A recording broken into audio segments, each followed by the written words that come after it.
प्रत्येक बाईला टेन्शन असतं की सकाळच्या डब्याला कोणती भाजी बनवावी व संध्याकाळी जेवणामध्ये कोणती भाजी बनवावी. तर ही भाजी परफेक्ट आहे आपल्या टिफिनसाठी. ज्याला कोणाला टिफिन लागतो सकाळी त्याला ही भाजी तुम्ही आवर्जून द्या, कारण ना ती भाजी खराब होणार आहे किंवा ती भाजीचं कुठे असं लिकेज वगैरे होईल, काहीही नाही. आणि मस्तपैकी संध्याकाळपर्यंत टिकेल ही भाजी.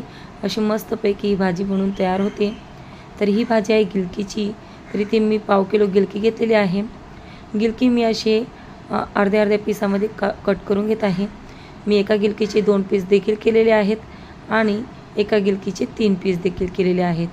तर असेच तुम्ही 3 पीस किंवा 2 पीसच्या आकार इथे तुम्ही या गिलकीला देऊन द्यायचं आहे.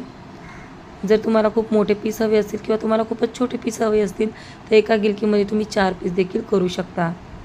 आणि त्याचबरोबर इथे आपल्याला मध्ये असा कट करून घ्यायचा आहे.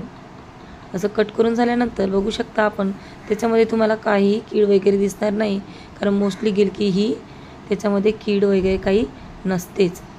तर अशी गिलकी आपण मस्त स्वच्छ धुवून कट करून घ्यायची आहे. आतमध्ये त्याला देखील कट मारून घ्यायचे आहेत. आणि त्यानंतर मग आता इथे आपल्याला मसाला तयार करायचा आहे स्टफिंगसाठी. तर इथे मी काही कोथिंबीर घेतलेली आहे चिरलेली अगोदरच, आणि काही लसूण पाकळ्या घेतलेल्या आहेत. त्या खलबत्त्यामध्ये मी इथे ठेचून घेत आहे. मस्तपैकी असं बारीक असं लसूण आपल्याला इथे ठेचून घ्यायचं आहे.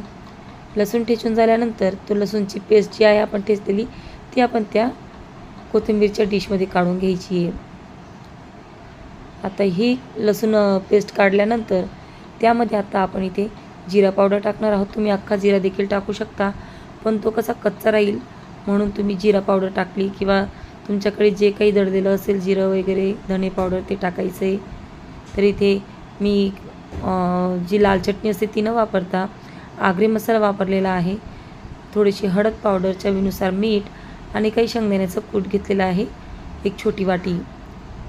जर तुमच्याकडे गिलकी जास्त असेल तर तुम्ही कमी जास्त असं ते शेंगदाण्याचं कूट वगैरे करू शकता. तर इथे व्यवस्थित असं ते सगळं काही जिन्नस असं व्यवस्थित मिक्स करून घ्यायचं आहे, एकजीव करून घ्यायचं आहे. आता हे सगळं मिक्स करून झाल्यानंतर त्यामध्ये थोडंसं असं 1 ते 1.5 चम्मच असं आपल्याला पाणी घालायचं आहे आणि परत असंच मिक्स करून घ्यायचं आहे.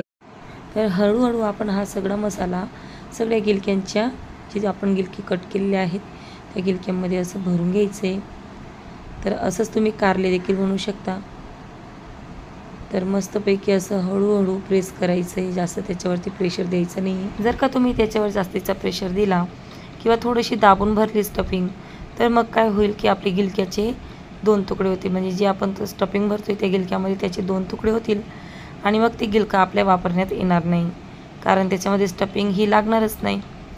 तर इथे मस्तपैकी आपण ही स्टफिंग सगळ्या गिलक्यामध्ये भरून घ्यायची आहे. अगदी 10 मिनटात तुमची ही भाजी बनवून तयार होते.